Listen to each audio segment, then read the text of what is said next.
Skip, Interesting. this is your team.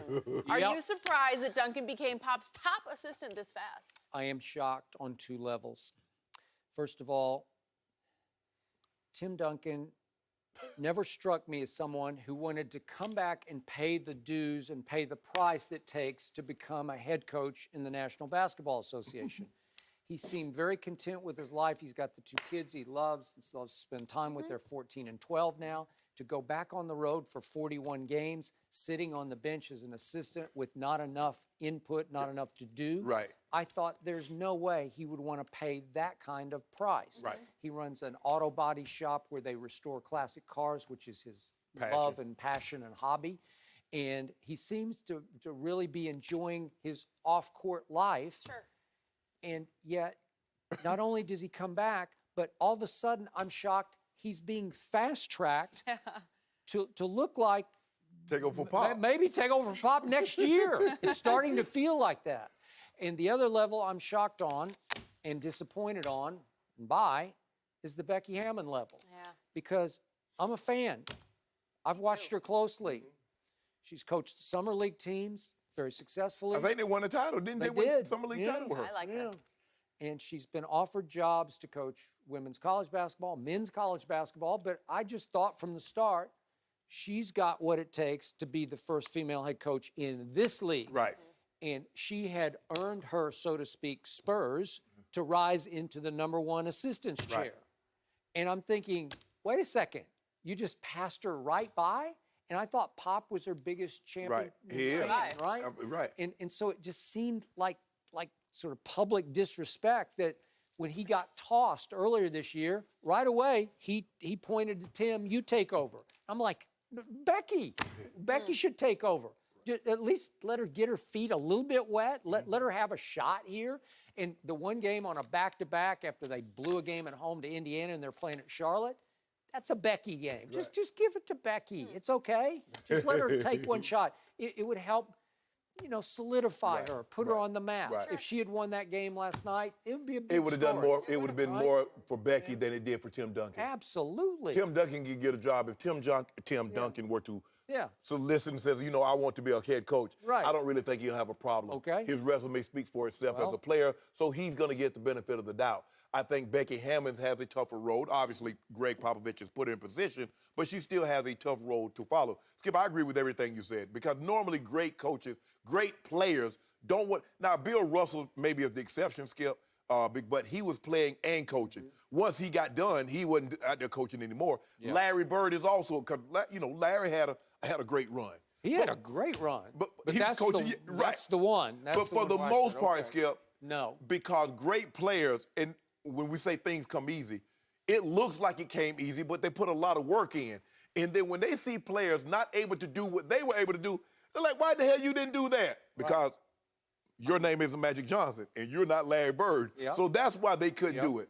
Jerry West tried to coach, and it didn't work. No. Skip, when you look at Tim Duncan, Tim Duncan, you can, there are certain positions that you really can't debate. I mean, you get the centers, you debate, is it Will, is it Russell, is it Chamberlain, Kareem, excuse me. You get the shooting guard, it's Michael. When you come to power forwards, it's Timmy Duncan, and it's not even close. And there have been some great power forwards, Skip, but it ain't that guy. And that's it. And for him to say, you know what, I want to, like he said, I want in the big boy chair. And I think Pop's going to catch a lot of criticism, some of it warranted, Skip, because the thing is that, well, I thought Beckham was #1 if #2 in command if something happened to you. But, Skip, this is not the presidency where the vice presidency automatically ascends if the president is incapacitated. Apparently not. This is coaching. Okay. And if I point to you and say, you take it over, you take it over.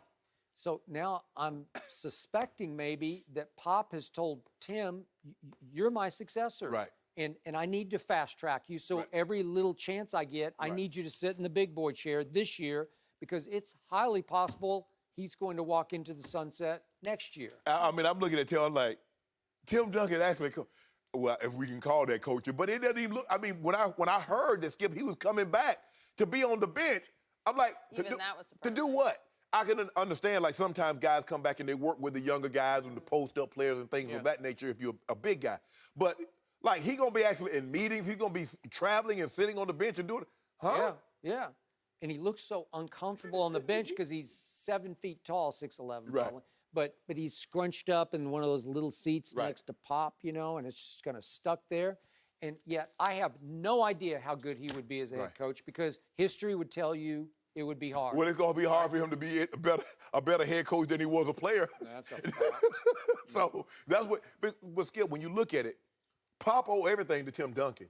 Pop was slightly above 500 Totally agree. before Tim Duncan arrived, and now he's basically his 700 coach. That's his Tom Brady. Think that's Yes. what it is? Yeah. There's a little bit of that. I think so. remember, Pop place? used to just publicly vow, as soon as he walks out the door, I'm walking right behind him. He did. So maybe it's almost like a reversal of that concept where, okay, as soon as he walks back in the door, I'm leaving. Right. Right? And he was probably one of the last, Skip, that played 4 years. He stayed 4 years of college.